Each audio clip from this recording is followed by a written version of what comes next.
Hey there, it is Alicia Carlson here, and today I wanted to chat with you about kind of a sensitive and private topic, emotional overeating.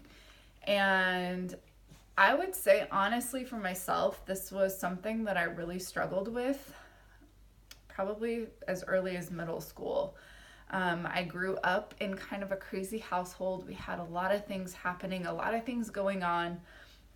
I remember kind of always seeing my mom eating, and I just sort of thought that that was what you did.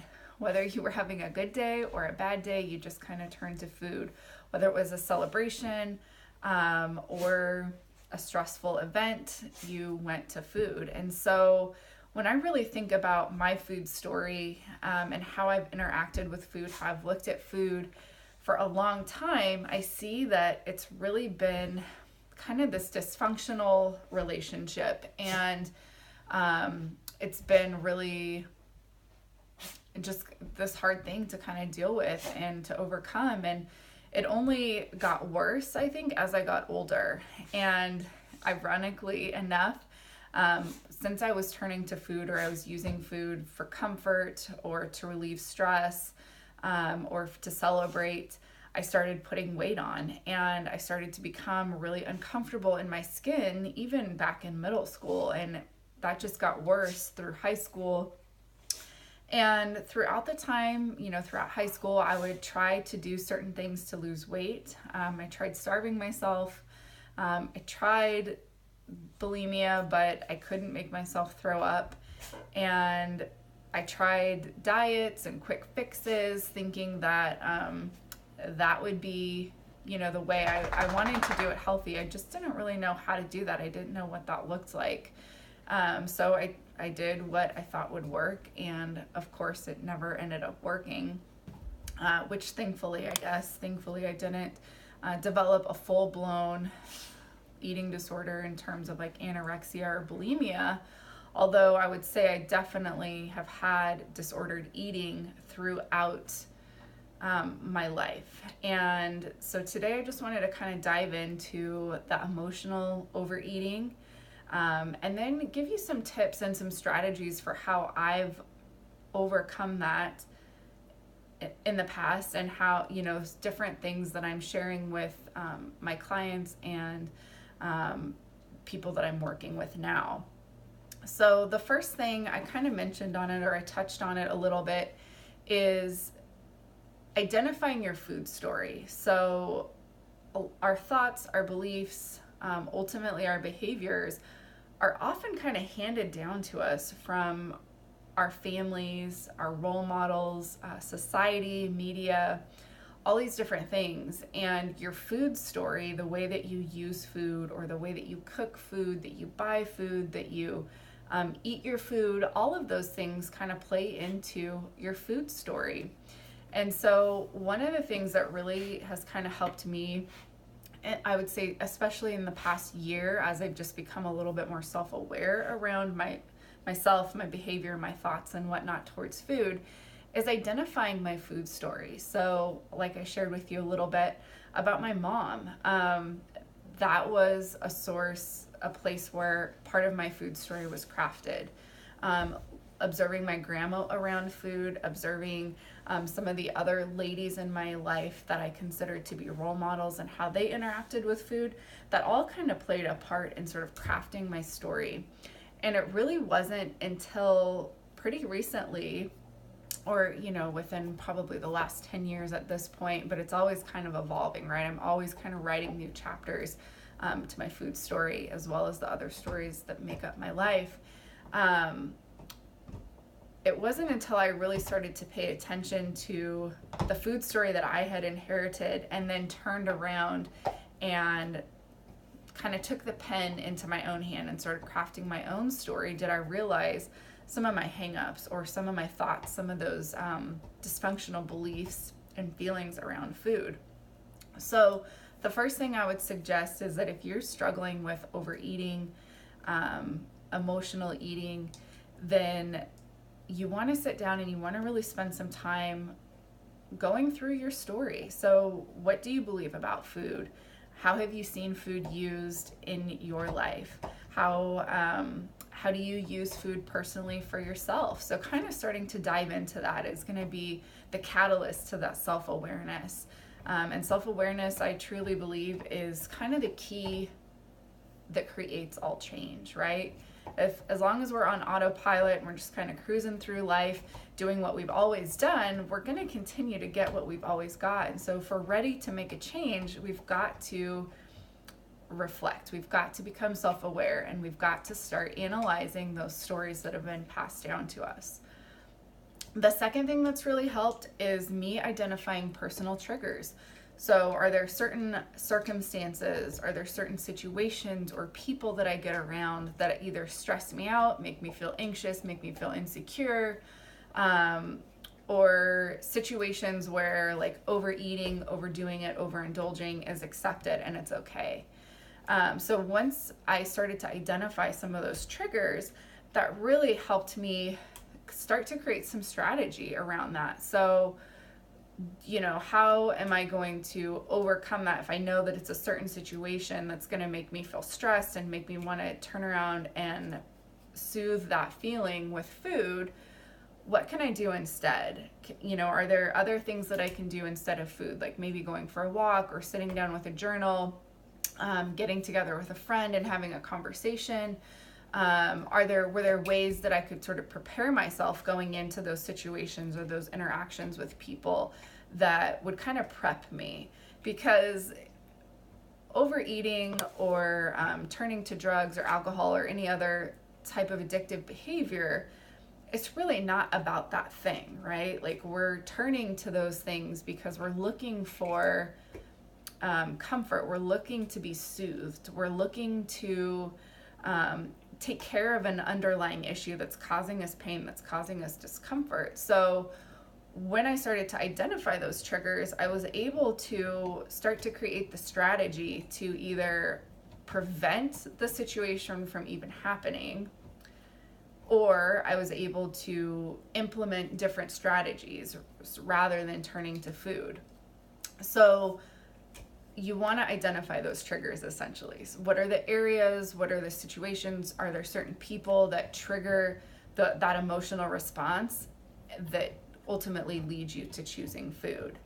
And then the last thing that has really helped me is jumping off the diet bandwagon. And I've got some philosophies on the word diet and how we use it. And I don't think that we're using the word diet absolutely correctly. I think that in a lot of ways, it's been kind of distorted and tweaked, but I will save that for another video. But essentially, jumping off the diet mindset, let's say, of restricting either certain food groups or being set on something for such a short or what should be such a short period of time, but it being so restrictive that I would literally obsess over food. I might be able to follow the diet to a T, essentially, Monday through Friday, but then I would give myself sort of mental permission, emotional permission, that Friday night through Sunday, I would just kind of do whatever I wanted to do around food, and then come Monday, sort of jump back on the wagon. And it wasn't until I started to lift some of those restrictions, start trusting myself around food a little bit more, that I was able to get rid of that sort of binge and restrict cycle. And if you find yourself in a place where you've been really looking to all these different diets, all these different types of eating or styles of eating that really restrict and really kind of take your power away around food, then I would definitely encourage that you start to explore what it looks like to kind of lift some of that restriction, take some of those rules away, and just start getting curious again, getting experimental. So maybe it feels too scary to do it all at once. So how can you do little baby steps to where you start to take your power back around food, around your feelings about food, writing your own story, identifying your triggers, and start kind of figuring out what feels good for you, what seems right.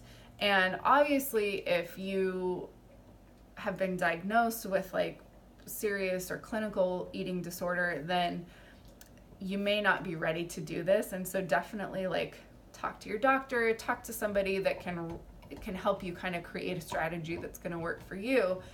But if you are like me in the sense that you were turning to food for that emotional comfort, then I think it's great to start exploring. And even if you do end up going to a doctor or going and seeking other professional help, I still want you to be empowered to make your decisions. You might need to have somebody kind of lay that strategy out for a little while, but the ultimate goal is that you are the one that is in charge of your health.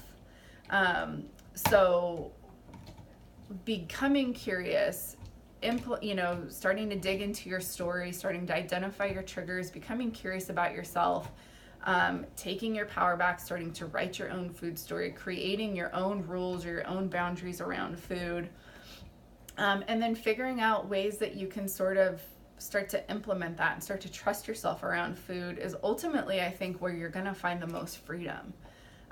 It's not about doing it perfect. It's not about following a certain plan or a certain diet 100% of the time, all the time perfect. If you can do that, that's amazing. And I hope that you share some of your tips with me. But I think for the most part,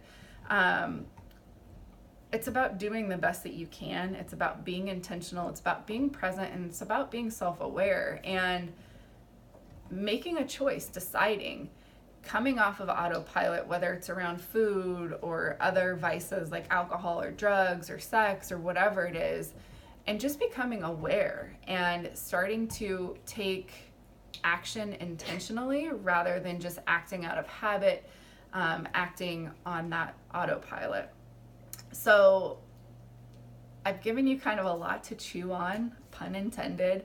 But just to recap, I think a great place to kind of start experiencing some freedom around food and to start breaking the chains of overeating is by, one, looking at your food story, looking at where your ideas, your beliefs, your feelings, your thoughts about food have come from, weeding out the things that aren't working, that aren't serving you, figuring out what is working from that food story you've inherited, keeping that, but then start building your own food story.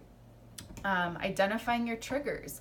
So those specific people or circumstances or situations that you find yourself in that really trigger that emotional response. Identifying the trigger, obviously, but then backing out of that and really thinking about the emotions that you feel when you're around that. Why do you feel that?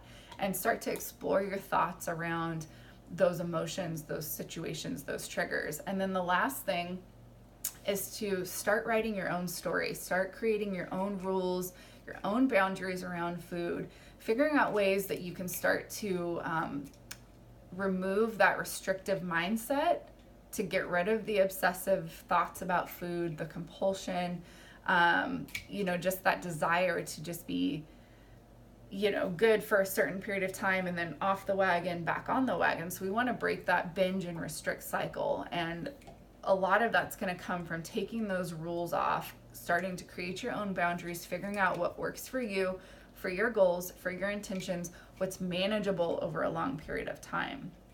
So I hope that this helps. I am going to include a short emotional eating worksheet down in the description box. Be sure to hit subscribe if you want to be notified and alerted for new videos that are talking about topics wide-ranging in fitness, nutrition, mindset, and just all around wellness. Be sure to hit the bell for those notifications. I will also include other places that we can connect down in the description box. I would love to hear if this helped you at all, if this gave you any sort of insight. Please leave a comment. Please feel free to share this, like this, and I will see you next time.